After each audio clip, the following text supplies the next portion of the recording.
Congress party ప్రభుత్వంలో ముఖ్యమంత్రిగా వెలగబెడుతున్నటువంటి రేవంత్ రెడ్డి గారికి ఉస్మానియా యూనివర్సిటీలో ఉన్నటువంటి విద్యార్థి లోకం ఒక నక్సలైట్లుగానో, ఒక తీవ్రవాదులుగానో, ఒక సంఘ విద్రోహ శత్రులుగా కనిపిస్తున్నట్టుంది.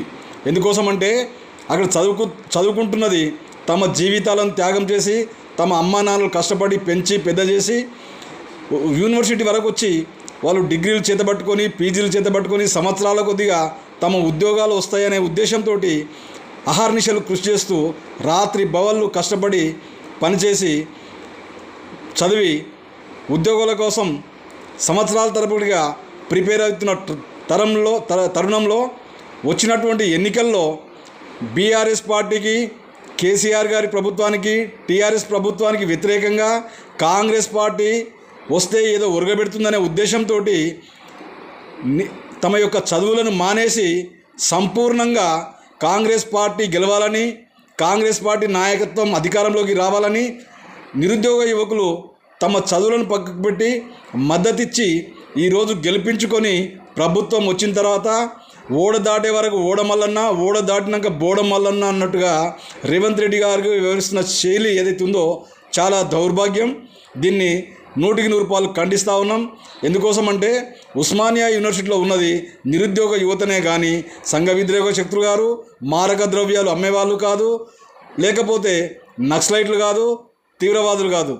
అలాంటి దేవాలయం లాంటి ఉస్మానియా యూనివర్సిటీలోకి పోలీసులు వేలాది మందిగా అక్కడ చొరబడి విద్యార్థులపై లాఠీ చార్జీలు గుల్పించడం, కాళ్ళతో తొక్కడం, మెడలు పట్టి ఈడ్చుకెళ్ళడాన్ని 100% ఖండిస్తూ ఉన్నాం. సభ్య సమాజం అంతా కూడా ఖండించాల్సిన అవసరం ఉంది. అవసరమైతే ఈ రాష్ట్ర ప్రభుత్వం నిరుద్యోగ యువకులు ఏవైతే డిమాండ్ చేస్తారో వాటిని పూర్తిగా 100% సమ్మతించి వారి డిమాండ్లు నెరవేర్చాలని కోరుతూ ఉన్నాం.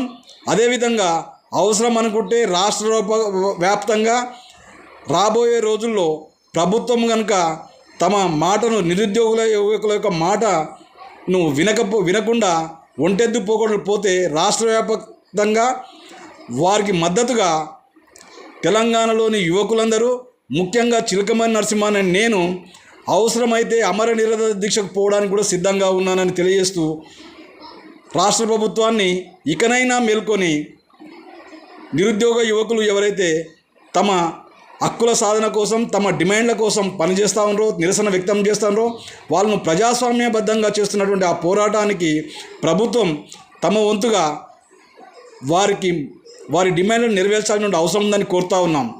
మీ చిలకమర్తి నరసింహ, తెలంగాణ రాష్ట్ర SC/ST కమిషన్ మాజీ సభ్యుడు, 9848471446.